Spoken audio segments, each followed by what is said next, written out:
दोस्तों, पितृपक्ष का आरंभ इस साल 20 सितंबर से हो रहा है और इसका समापन 6 अक्टूबर से होगा।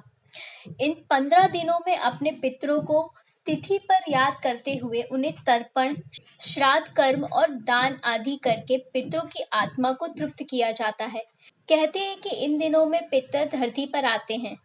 ऐसे में अगर उनका श्राद्ध विधि पूर्वक न किया जाए तो पितर नाराज होकर, अतृप्त होकर वापस लौट जाते हैं, अपने वंशजों को श्राप देते हैं। वहीं प्रसन्न होने पर वंशजों को ढेर सारा आशीर्वाद भी देते हैं। कहते हैं कि श्राद्ध करने से व्यक्ति का पितृदोष नहीं रहता, लेकिन पितृपक्ष के दौरान कुछ बातों का ध्यान रखना जरूरी होता है। ज्योतिष शास्त्र में पितृपक्ष से मुक्ति के लिए कुछ उपाय बताए हैं, जिनको करने से पितृ प्रसन्न होते हैं और सुख समृद्धि का आशीर्वाद देते हैं। इसीलिए हमारे इस वीडियो को पूरा देखें और हमारे चैनल को सब्सक्राइब करना ना भूलें। जब आप अपने पितरों को नियमित रूप से जल अर्पित करते हैं, तब आपको कुछ बातों का ध्यान रखना चाहिए कि जल आपको हमेशा दक्षिण दिशा की ओर मुख करके दोपहर के समय देना चाहिए और उस जल में आपको एक चुटकी काला तिल और अगर आपके पास कुछ घास है तो उसे भी डाल दें। पितृपक्ष के दौरान श्राद्ध हमेशा दोपहर के समय किया जाता है। ब्राह्मणों को भोजन करवाने का समय दोपहर का समय होना चाहिए। माना जाता है कि ये समय पितृ पूजन के लिए सबसे उत्तम होता है। दक्षिण दिशा की ओर मुख करके पितरों को तर्पण और पिंड दान करना चाहिए। जिस दिन पूर्वज की देहांत की तिथि होती है, उस दिन अन्न और वस्त्र का दान किया जाता है। इसके अलावा पंचबली भोग भी जरूर लगाना चाहिए।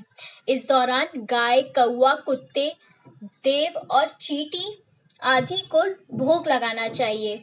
पितृपक्ष के दौरान ब्राह्मण को भोजन दिए जाने वाले भोजन और बनाने के बर्तन कभी भी लोहे के नहीं होने चाहिए। कहते हैं कि इस दौरान लोहे के बर्तनों का प्रयोग करने से परिवार पर बुरा प्रभाव पड़ता है। ऐसा करने से आर्थिक तंगी बढ़ती है और आपस में लोगों के बीच टकराव भी बढ़ता है। घर पर किसी का श्राद्ध होने पर या किसी के घर भोजन के लिए जा रहे हैं तो शरीर के किसी अंग पर तेल न लगाएं। इसके साथ ही पान भी नहीं खाना चाहिए। शास्त्रों में पितृपक्ष के दौरान इत्र लगाने की भी मनाही है। इतना ही नहीं, इन दिनों बाल और दाढ़ी बनवाने की भी मनाही है। पितृपक्ष में कोई भी शुभ कार्य नहीं करना चाहिए। हर रोज दुर्गा सप्तशती, सुंदरकांड या भगवत गीता का पाठ करना चाहिए। इसके पाठ करने से न केवल पितरों को शांति मिलती है, बल्कि प्रभावित व्यक्ति की जीवन की बाधाएं भी दूर होती हैं। कहते हैं कि इन दिनों अपनी आत्मा की आवाज को सुनकर पितरों को याद करना चाहिए।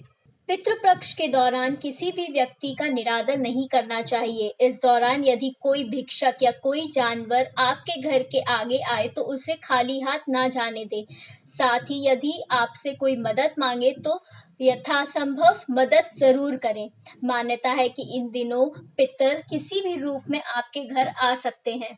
श्राद्ध में पिंडदान कर्म करने के बाद पीपल, बरगद और आम का पौधा जरूर लगाना चाहिए, क्योंकि इस पौधे को लगाने के बाद जब उन्हें जल दिया जाता है तो उस जल का भाग पितरों को सीधे मिल जाता है, जिससे वे तृप्त हो जाते हैं। इसलिए पितरों की याद में इनमें से किसी भी एक पौधे का रोपण जरूर करना चाहिए।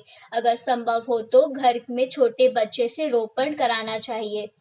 चलिए अब जानते हैं कि कौन पितरों के लिए जल अर्पण कर सकता है या श्राद्ध कर सकता है।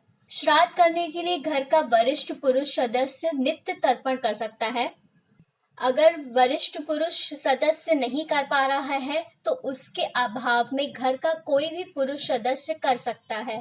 पोते और नाती को भी तर्पण और श्राद्ध करने का अधिकार होता है और वर्तमान में तो स्त्रियां भी तर्पण और श्राद्ध कर सकती हैं। दोस्तों, श्राद्ध कर्म कभी भी किसी के दबाव में या कर्ज लेकर नहीं करना चाहिए।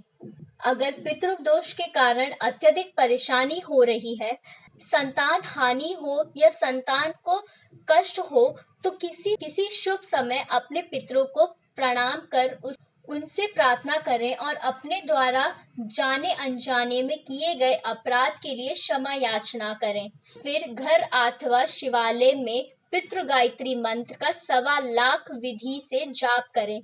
जाप के बाद दशांश हवन के बाद संकल्प ले कि इसका पूर्ण फल पितरों को प्राप्त हो। ऐसा करने से पितृ अत्यंत प्रसन्न होते हैं, क्योंकि उनकी मुक्ति का मार्ग आपने प्रशस्त किया होता है। इसी तरह की और जानकारी के लिए हमारे चैनल चमत्कारी टोटके के साथ जुड़े रहें। धन्यवाद।